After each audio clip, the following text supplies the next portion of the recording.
Continuiamo a lavorare, ci siamo detti chiaramente di intensificare ulteriormente i controlli e per questo ringrazio sia la Polizia Locale che la Questura di Treviso che il Comando Provinciale dei Carabinieri della Guardia di Finanza, perché tutti insieme vogliamo dare una risposta importante. Tira le somme del vertice in prefettura il sindaco di Treviso Mario Conte alla vigilia di festività natalizie che si preannunciano sorvegliate speciali con più uomini e dispositivi soprattutto in chiave anti-baby gang nelle zone frequentate dai giovani e questo nelle ore in cui si circoscrivono ulteriormente i fatti di Porta San Tommaso con l'aggressione del branco sabato sera ai danni di 4 ragazzi, indagini che nelle scorse ore hanno portato gli agenti della mobile a individuare altri 2 presunti responsabili, 2 minorenni con precedenti sia in materia di reati contro la persona che contro il patrimonio. In tutto sono 6 soggetti al momento identificati, 5 gli under 18, quasi tutti sono noti per le loro scorribande. Anche per questo nella nota della Questura si dice chiaramente che si stanno valutando delle misure di polizia,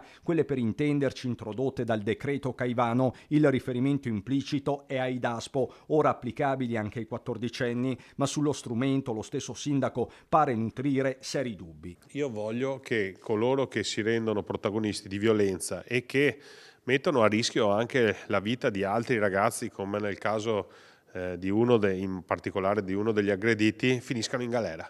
Cioè daspi urbani, fogli di via, percorsi di recupero nella società civile e in libertà, io non li voglio più. È evidente che non funzionano e c'è un senso di impunità che sta accompagnando questi delinquenti, giovani delinquenti, nella loro vita quotidiana. Allora deve finire questo. Mario Conte che torna anche a chiedere l'abbassamento dell'età minima per la punibilità, tema sentitissimo come testimonia anche l'esito del sondaggio di Ring con oltre il 97% dei partecipanti che si dice favorevole, ma a parlare pure la mamma del 19enne che ha riportato le ferite più gravi, ora ricoverato per un'operazione alla mascella al Cafoncello. Ringrazio la Questura, dice la donna, che chiede misure cautelari per gli aggressori del figlio perché soggetti pericolosi, chiedono misure drastiche anche i gestori dei locali, così Marta Casarin, titolare di un bar proprio a Porta San Tommaso. Non si è tranquilli e non è giusto. Per noi esercenti che vorremmo semplicemente fare il nostro lavoro,